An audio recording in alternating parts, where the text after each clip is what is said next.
wabarakatuh.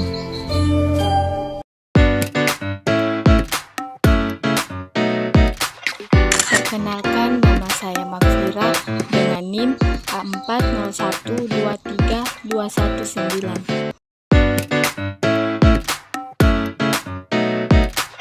Perkenalkan, nama saya Arwini dengan NIM A40123231.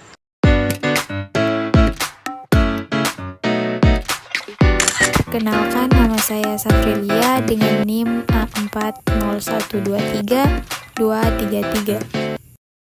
Nah, teman-teman, tahu apa itu gaya belajar? Nah, gaya belajar adalah cara individu dalam menyerap, mengolah, dan memahami informasi secara efektif. Setiap individu memiliki preferensi atau cara belajar yang berbeda-beda, yang bisa mempengaruhi seberapa baik mereka dapat menangkap informasi dan mempertahankan pengetahuan. Tipe gaya belajar yang efektif ada visual, auditory, read atau write, dan kinestetik. Nah, sekarang mari kita bahas satu persatu. Gaya belajar yang pertama yaitu visual. Visual adalah tipe yang berfokus pada penglihatan untuk memahami dan mempelajari objek. Siswa dengan gaya belajar visual lebih memahami informasi dengan melihatnya dalam bentuk gambar atau foto, grafik, diagram, warna, atau video. Mereka cenderung memvisualisasikan informasi dalam pikiran mereka dan lebih mudah mengingat hal-hal yang dilihat dibandingkan dengan yang didengar atau dilakukan. Nah, contoh kegiatannya misalnya menonton video edukasi, membuat mind map, menggambar diagram, atau menggunakan buku yang memiliki ilustrasi.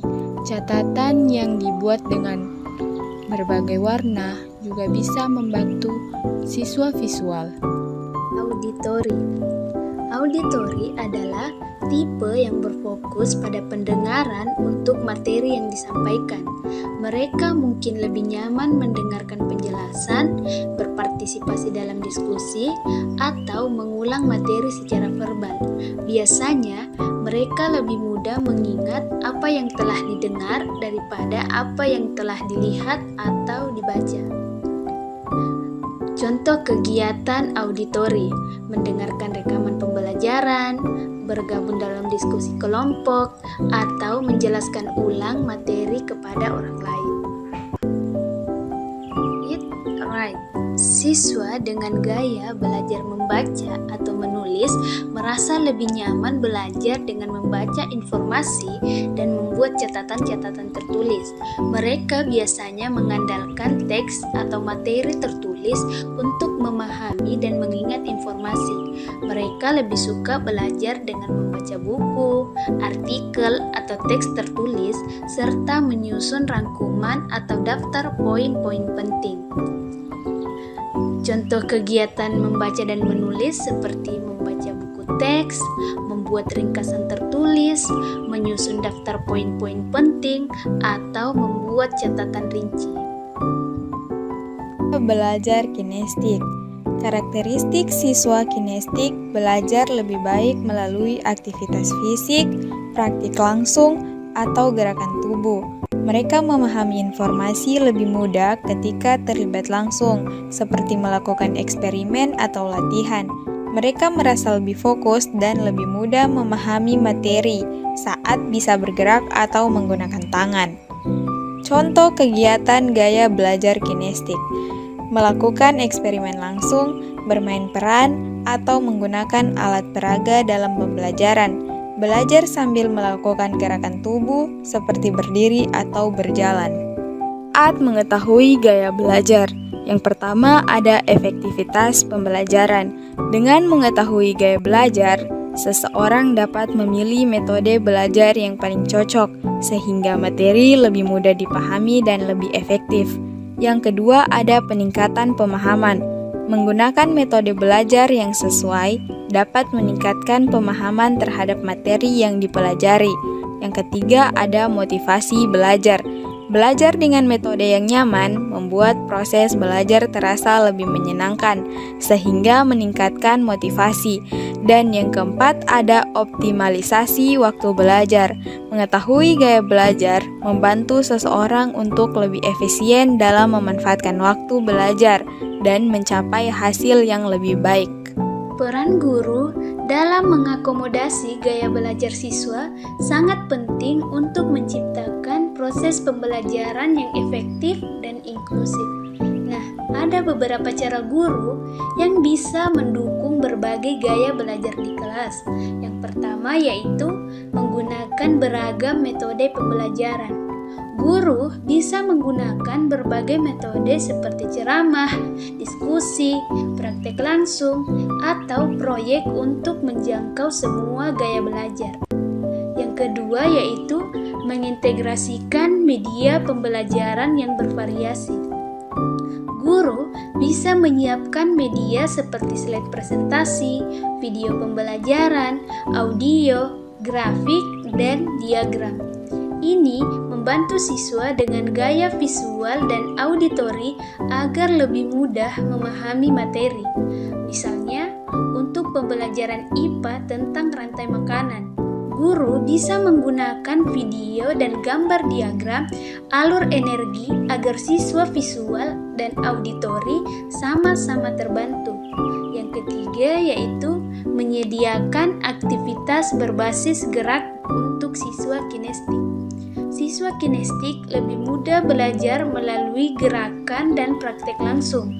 Guru bisa memberikan tugas berbasis proyek, eksperimen, atau permainan edukatif agar mereka lebih terlibat.